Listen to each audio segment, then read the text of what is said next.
亲爱的朋友们，欢迎来到微光夜读。同学聚会，曾经被嘲笑长得像癞蛤蟆的我，成了最受瞩目的那个。曾经霸凌我的班长杨贤讽刺道：“长得帅有个屁用，得有钱，不然还不是高穷帅。”我淡然一笑，翻出人事部经理的电话。昨天那个来公司面试的杨贤，通知他另谋高就吧。接下来开始我们本期故事，记得点击订阅并开启小铃铛。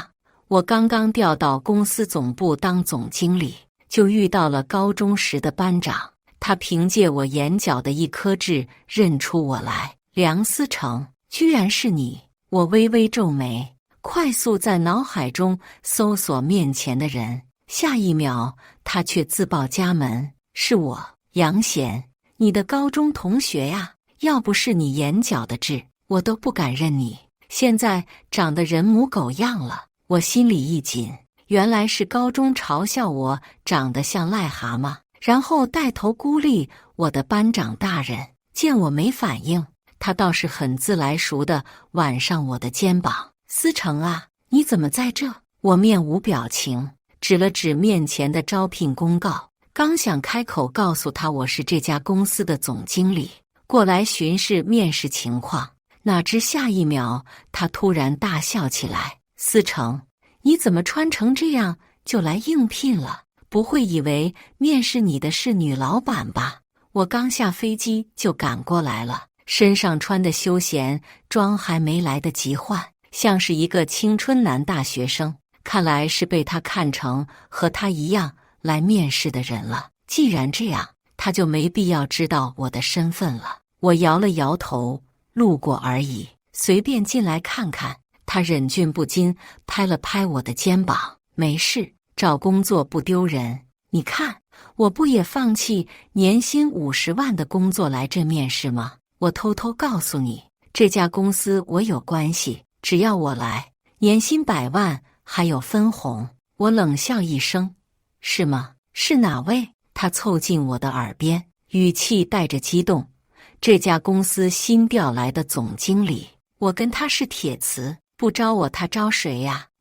总经理表示并不知情，刚想追问，他接了一个电话后匆匆离开。晚上，我看着桌上杨贤的简历，不禁陷入沉思。简历上的他完美的无可挑剔，只是突然手机弹出一条好友申请，我点开一看，是杨贤，犹豫了一下，还是点了同意。还没等我问什么事，他就发消息过来：“思成，今天走得匆忙，忘记通知你一件事，我们班明天晚上举办高中同学聚会。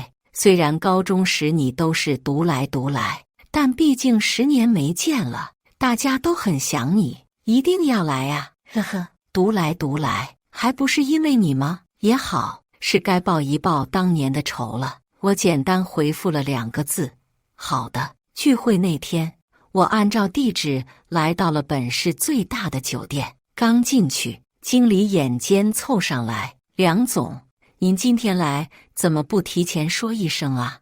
我好给您安排位置。”我礼貌摆摆手：“不用，今天是同学聚会，简单吃个饭就行了。”“哪能简单吃？您告诉我在哪个包厢，我保证给你们安排的妥妥帖帖的。”经理说着把我迎进了包厢。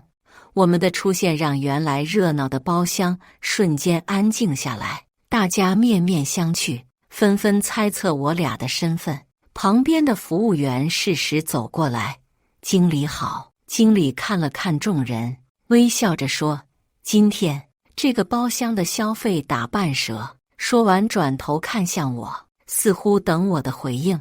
我低声说了一句：“我还不想让人知道我的身份，所以……”经理立马 get 到，继续说：“你们是我们店里第500桌客人，因此今天的消费打半折。”其他人立马欢呼起来，毕竟这个酒店的消费可不便宜。这时，杨贤正好走进来，他先是自来熟拍了拍经理的肩膀，然后一拍胸脯说道：“这家店我经常来，大家随便点。”今晚我请客。”他的话加上刚刚经理的做法，大家一致认为打折都是看在他的面子上，纷纷恭维起来。还是我们班长大人有面子，一来就打了半折，不愧是我们班混得最好的，以后还得班长多提携呀。杨贤笑得嘴巴都快咧到后脑勺了。下一秒，他突然拉过我，故作神秘：“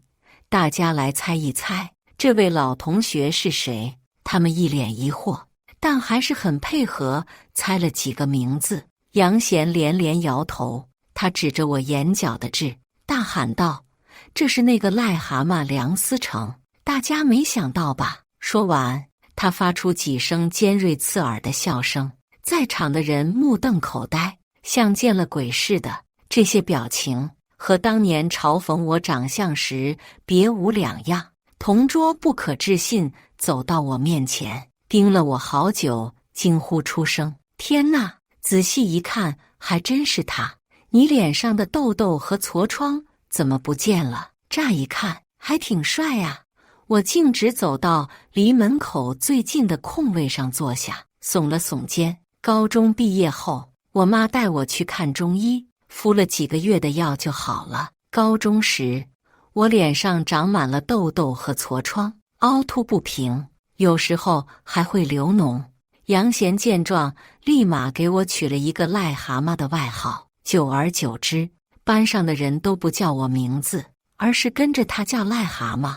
我曾经无数次和他表示过对这个外号的不满，可他不以为意，继续大肆宣扬，还联合其他同学在放学路上朝我扔石子，边扔边笑着说：“痛打癞蛤蟆喽！”想到这里，我的手不自觉握成一个拳头。杨贤没有察觉，继续调侃高中时我的丑事，结尾时还加了一句：“我们当时都是闹着玩的，你不会还记仇吧？”我笑了笑，淡定喝了口水：“当然不会，毕竟现在的我比有些人好看了不知道多少倍。”此话一出，全场都安静了，明眼人都知道我指的是谁。杨贤以前是班草，长得也算眉清目秀，但现在的他只能用一个肥头大耳来形容。杨贤笑容僵在脸上，开口讽刺道：“长得帅有个屁用，得有钱，不然还不是高穷帅。”我懒得和他争辩，等着看他啪啪打脸的那一刻。大家别争了，先坐下再聊吧。说话的是副班长，他是当年我被欺负时唯一站出来替我说话的人，可惜人微言轻，后来为了避免被大家孤立，也加入了他们的队伍，狼狈为奸。刚坐下，他们都将目光投向我，仿佛是想在我脸上找到整容的痕迹。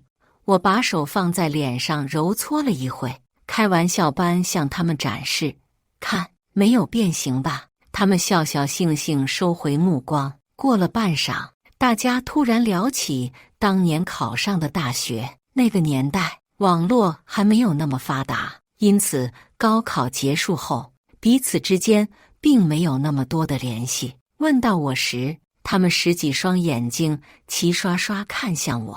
杨贤、思成，你是去了华大还是京大？我随口一说，哦，都没去成。天哪，你当年学习成绩那么牛，居然没去上大学，怪不得这些年的同学聚会你都没来，原来是没脸见人啊。他表情夸张，似乎想报刚刚的仇，可惜我要让他失望了。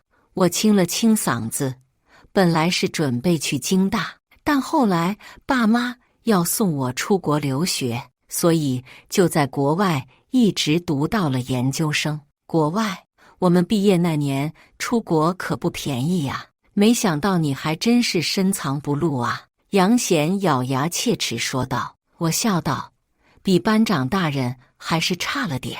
杨贤的成绩一直在班上中游，高中当了班长后，油然而生出一种官威，天天想着在班级立威，巴结老师。据说后来还是复读才考上一个3本。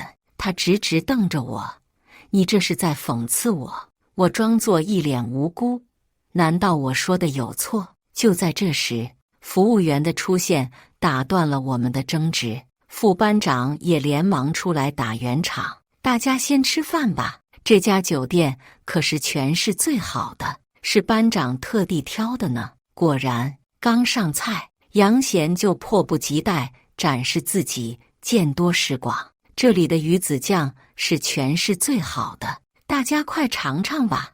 我自然而然拿起面前的鱼子酱拌饭，看到这一幕，等着对我的杨贤大笑起来，哈哈哈哈！大家快看啊，梁思成居然用鱼子酱拌饭吃，太没见过世面了吧？是不是没吃过这么好的东西？不会吃开口问我呀，别浪费好东西。乡下来的土包子，我有点好笑。食物本来就是用来取悦人的，何况鱼子酱拌饭确实是人间美味。或许是杨贤嘲笑声太大，旁边的一位女同学怯生生说道：这个要放在手上慢慢品的。我环视一周，所有人都小心翼翼把鱼子酱放在虎口处，装模作样品着，然后连连发出感叹声。我憋着笑，舀起勺子吃了一口，下一秒直接吐在了纸巾上，表情复杂。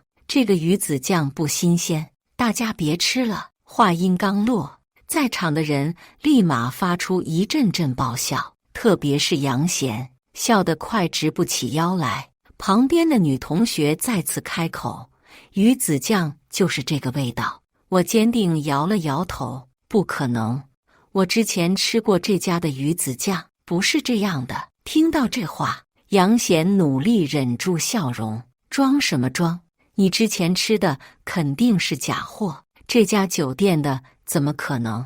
他话还没说完，包厢门突然被推开，经理急匆匆走了进来。他一眼就看到了我吐在桌上的鱼子酱，重重朝我鞠了一躬：不好意思，这个鱼子酱在运输途中没冷藏好，我们也是刚刚发现它有点变味了，给大家造成不好的体验，我们十分抱歉，今天这顿饭给大家免单了，以此作为补偿，可以吗？包厢内死一般的寂静，我淡定向经理点头示意：可以的，不过我希望下次不要再发生这样的事了。经理连连点头后走出去。杨贤眼睛微眯，咬牙切齿道：还真让你瞎猫撞上死耗子。说对了，副班长跟着附和：对，肯定是走狗屎运了。我笑了笑，没有说话，毕竟我的原则是不要与傻子论长短。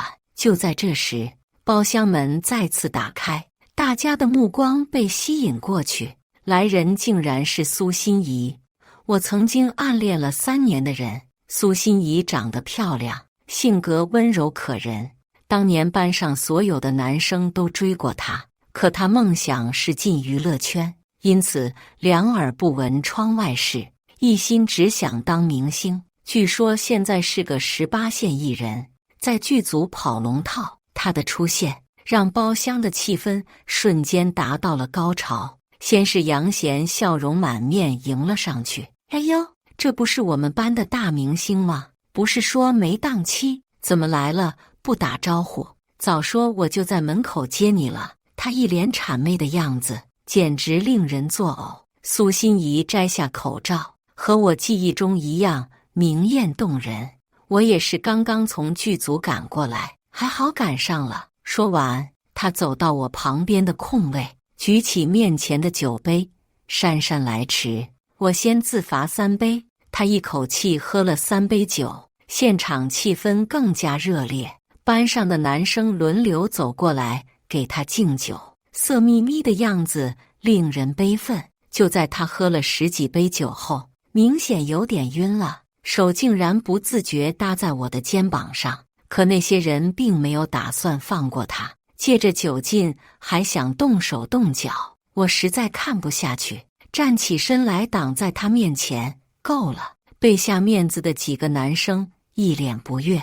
以前你是癞蛤蟆想吃天鹅肉，现在是想英雄救美，英雄救美也得看你有没有资格，你不过是他的一个舔狗罢了。我皱眉想反驳，没想到苏心怡抢先一步开口道：你们胡说什么？思成现在早就不一样了。我有点惊讶，刚刚明明还没来得及告诉他我是谁，他居然认得我。男生见苏心怡脸上带着怒气，语气也软了下来。心怡，你是不是看上了他这张小白脸了？是啊，别看他穿的人模狗样，他这身西装说不定就是哪里淘来的地摊货。我有点无语，这可是爱马仕的西装，一群不识货的鼠辈。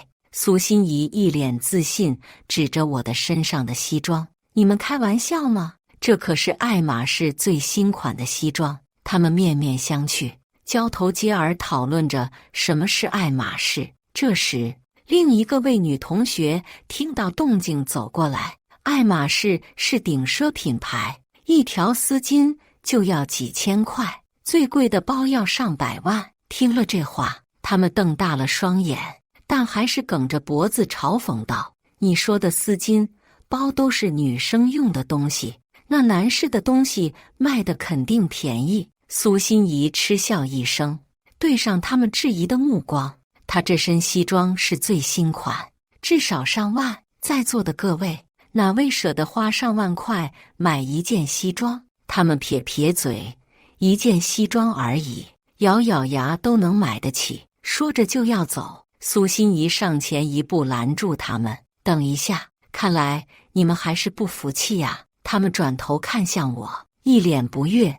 心怡，他一个打肿脸充胖子的穷小子，你护着他干嘛？就是，我的奔驰能买30件这种西装。苏心怡仿佛听到了天大的笑话，拉着我的手走到他们面前。只见他挽起我的衣袖，露出手表。穷完车，富完表，他的这块手表顶你好几辆车呢。一旁有识货的同学低声说道：他那是劳力士，上百万呢，我们手上的表加起来都不够他的一个零头。别在这丢人现眼了。他们默默把手表藏到袖子里，我没忍住，低笑了一声。他们脸色铁青，纷纷散开。苏心怡长舒一口气，语气温柔看向我：好久不见，老同学。我点点头，好奇道：你怎么认出我的？他神秘一笑：这是个秘密。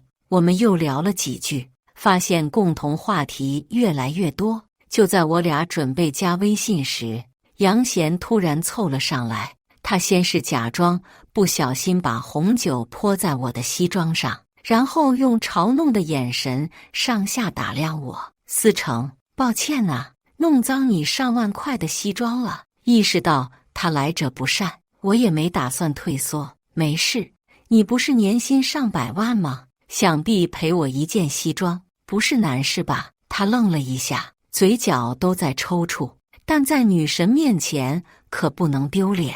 他提高音量：当然了，我年薪上百万，怎么可能赔不起一件破西装？我衣柜多的是。我笑了，掏出手机展示付款码。大家见状凑了上来，一副坐等看戏的样子。杨贤瞪着我，不情不愿拿出手机扫码付钱。看到到账后，其他人不禁感叹：哇，看来还是班长有实力呀，随随便便就花1万块。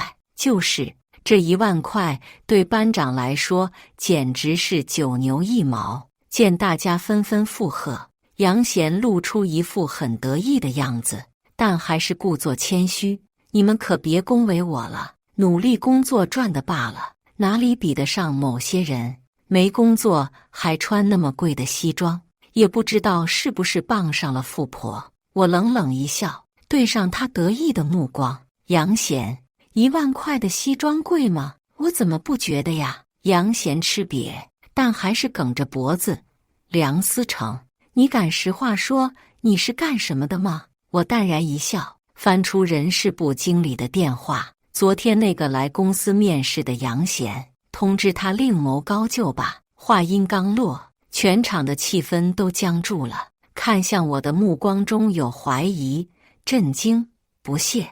站在我旁边的副班长鬼鬼祟祟凑近看我的手机，下一秒，他像抓住了我的把柄似的，指着我大喊起来：“大家，他的手机都没有亮，打个屁电话呀！装逼也要装像一点吧！”反应过来的杨贤叉着腰大笑，差点被你蒙了。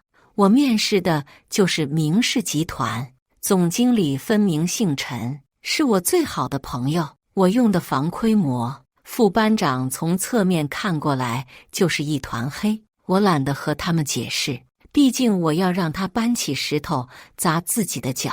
从杨贤刚刚的话中，大家抓住了关键点。杨贤，你居然要去明氏集团，应聘的是什么岗位？通过了吗？大家羡慕的目光让他极受用。只见他扬起嘴角，用全场都能听到的音量：“我准备去明氏集团工作，应聘的职位是经理。不过，我和公司的总经理是铁磁，干个1年半载的，应该能和他平起平坐了。明氏集团是本市的龙头企业，不少人挤破了头都要不到一个实习岗位。”杨贤一开口就说自己是经理，我不禁怀疑自己的眼睛。当初看到他简历时写的应聘岗位，明明是销售员的岗位呀，这牛皮都快吹到外太空了。我沉默看着他表演，要不是我是当事人，我都觉得他说的是真的了。他说完，一脸挑衅看向我，等着我的反应。我忍不住拍手叫好：“杨贤，你真是还没睡就开始做梦了。明氏集团最近可没有招聘经理这个岗位。”现场的气氛瞬间凝固住，我笃定的语气让其他人纷纷质疑他。杨贤，思成的语气不像是说假话，你是不是被骗了呀？最近利用工作的诈骗可多了。杨贤立马打断：“你们胡说八道些什么？梁思成连工作都没有，你们听他在那里瞎比比，他就是见不得我好，嫉妒我。”我没忍住笑出了声。是吗？那你敢不敢跟我打赌？他故作沉思后开口说道：“好啊，谁输了，谁就当着全班同学的面大喊我是癞蛤蟆，然后还要学癞蛤蟆叫，怎么样？你敢赌吗？”我挑眉看向他。好。话音刚落，我的手机屏幕亮了，是助理小陈发来的消息：“您租的车到期了，还要续租吗？”杨贤离得近，一眼就看到了信息，立马嘲讽道：“穿上万块西装还租车呀？啧。我说怎么那么着急让我赔西装钱呢？西装是不是也是租的？弄脏要赔呀？”我笑了笑没说话，毕竟刚回这边，确实还没来得及买车。见我不说话，杨贤更加笃定了他的想法。这时，没有收到我回复的小陈打电话过来。为了避免露馅，我快步走到门口接：“小陈，帮我查一个人。”交代好所有的事后，我重新走回包厢，正巧遇到同样回包厢的杨贤。他一把搂住我的肩膀，恶狠狠低声说道：“你完蛋了！”下一秒，他大声拍手掌，吸引全部人的注意力。同学们，我跟大家分享一个好消息，刚刚明氏集团给我打电话，我被录用了。等下吃完饭，我们直接去 KTV， 今晚的消费由我全部买单。其他人立马欢呼起来。我叫住他：“你怎么证明被录用了？”副班长接过话茬：“梁思成，这玩意还用证明？难道班长还能骗你不成？你是不是不敢接受惩罚，耍赖呀？”我冷哼一声，只要让我亲耳听到他被录用，我立马兑现承诺。杨贤走过来，耀武扬威拿起手机：“好，我现在就让你心服口服。”电话在几声忙音后传出机械的声音，显示无人接听。杨贤脸上的笑容顿时凝固住，又继续拨打。传过来了对方已关机的机械女声。副班长见状出来打圆场：“这么晚了，肯定下班了吧？”我悠悠回了一句：“大企业的加班文化，大家应该有所耳闻吧？”我眼睛瞟到杨贤打的分明不是公司人士的座机号码，心里大概有了答案。杨贤，你这号码是移动电话，公司人事部打电话肯定都是用座机。杨贤冷笑一声：“你懂什么？我这是有关系，肯定是总经理亲自通知我的，自然用的移动号码。”说着不死心又打了一次，结果还是一样。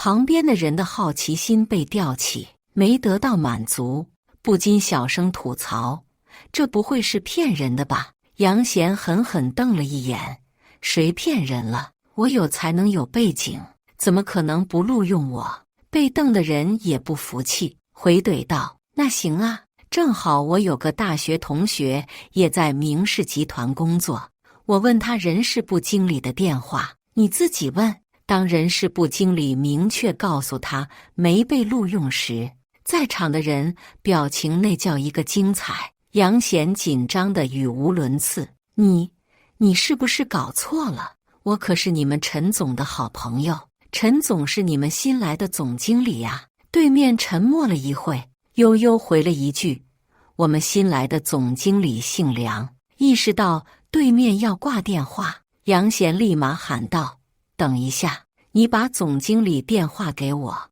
我亲自跟他说好吗？”不出意外，被拒绝了。杨贤脸色有点挂不住，语气也开始变得强硬：“我告诉你，我可是你们总经理的好朋友，万一中间有什么误会，我就让他开了你。”最后，对面迫于无奈，还是把电话给了他。听到我号码报出的那一刻，我心里不由得期待等一下杨贤知道我真实身份之后的反应。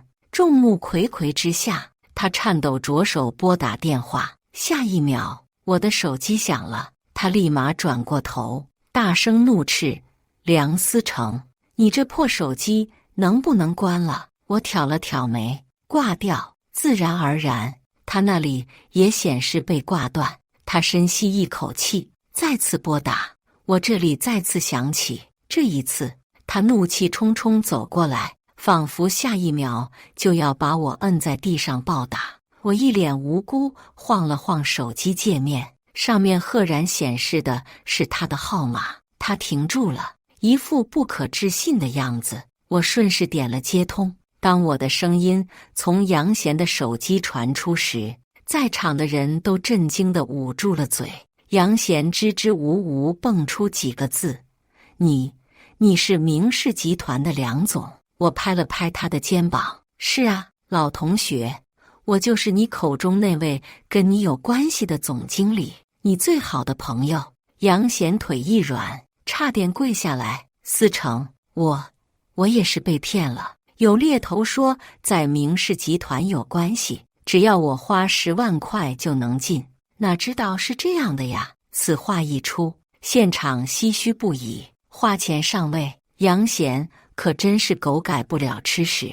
高中选班长时，杨贤为了能挤掉竞争对手，给全班同学送礼物，唯独到我时吃了闭门羹。于是他到处散播我脸上的痘痘和痤疮会传染，碰过我的东西都得遭殃。就这样，我连同桌也没有了，被排挤到教室最后的垃圾桶旁。没想到过去那么多年，杨贤还是改不了用歪门邪道获取机会的毛病。见我没反应，杨贤居然扑通一声跪下来：“求求你了，我不能没有这个工作。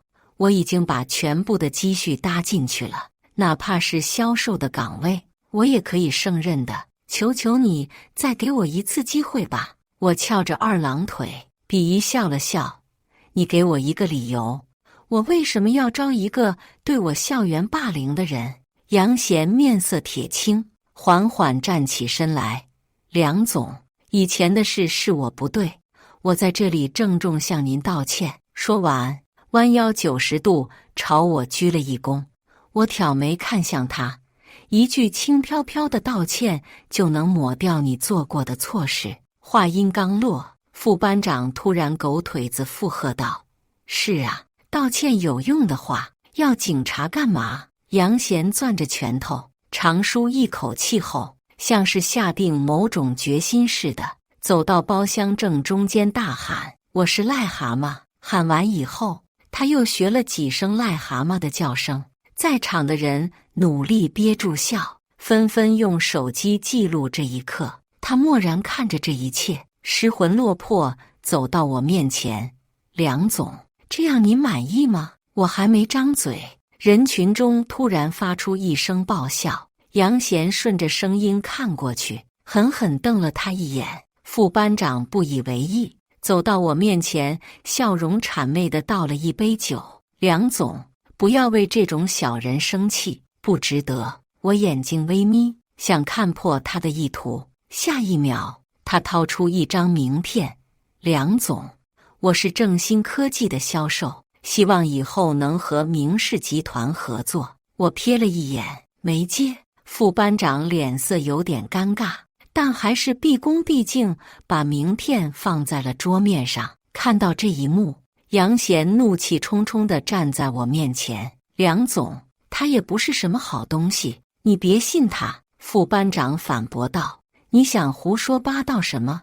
当年带头孤立梁总的可是你，我是迫于无奈才做了你的跟班，全班同学都可以为我证明。”其他人看清形势，立马在一旁添油加醋：“是啊，班长以前威胁我们，谁跟你玩，他就孤立谁，他是班长，我们没办法呀。思成，大家都是同学，你要相信我们都是被迫的。”他们七嘴八舌控诉着杨贤之前做过的恶事，谁能相信1个小时前，眼前的这位班长还是人人称颂的好班长？杨贤不敢相信，昔日的好友纷纷倒戈，被打击得连连后退了几步，猝不及防撞到了苏心怡身上。看到苏心怡，他仿佛抓住了救命稻草。毕竟苏心怡当年置身事外，发言肯定不会偏向任何人。于是杨贤无助地拉着他的手祈求：“心怡，你替我说说话呀！我当年是一时糊涂，我有点好笑。现在就算我杀了人，苏心怡也会站在我这边。”只见苏心怡冷漠推开他，语气坚定：“杨贤，我要实话实说，当初你做的确实非常过分，以后你也别再联系我了。”杨贤直接傻眼了，满脸诧异：“你昨晚明明答应我，只要我进明氏集团，就给我追你的机会，现在怎么出尔反尔？”说完，手忙脚乱从兜里掏出手机翻聊天记录。苏心怡一箭步冲上去，一把抢过手机扔进汤里。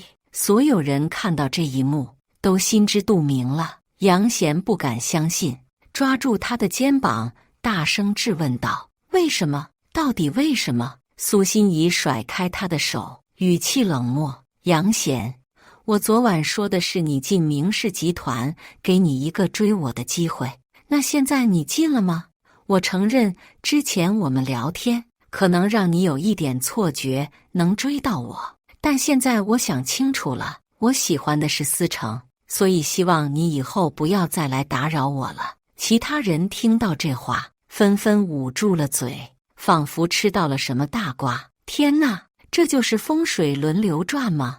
原来杨贤才是癞蛤蟆想吃天鹅肉，痴心妄想。也是一个高富帅，一个穷光蛋，闭着眼睛都知道选哪个。大家的窃窃私语落在杨贤的耳朵里，都是嘲讽。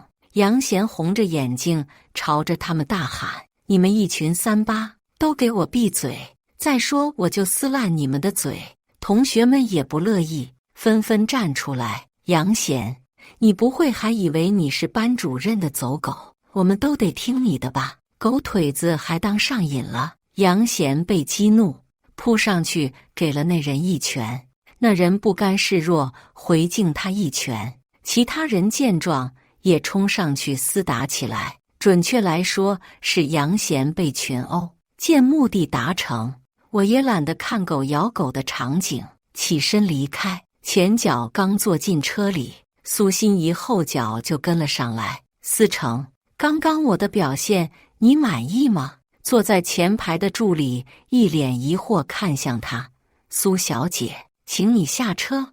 我抬手示意让助理下车。心怡，你想要什么？见我开门见山，他也不再隐藏。明氏集团有一个彩妆代言，我想要。好，刚才苏心怡一眼认出我时，我就觉得有蹊跷，让助理一查，果然是最近在接触我们公司的业务。今晚他突然来，多半也是为了我。想到这里，我不禁自嘲笑了笑。苏心怡捕捉到我的表情，好奇问道：“你笑什么？”“没事，自作多情罢了。”他愣了一下，语气一如既往的温柔：“一切皆有可能。”感谢大家的观看，本期故事精彩吗？欢迎大家在下方评论区吐槽。如果你喜欢这类故事，记得点击订阅微光夜读，并分享给更多的人，这会对我帮助很大。再次感谢大家的观看。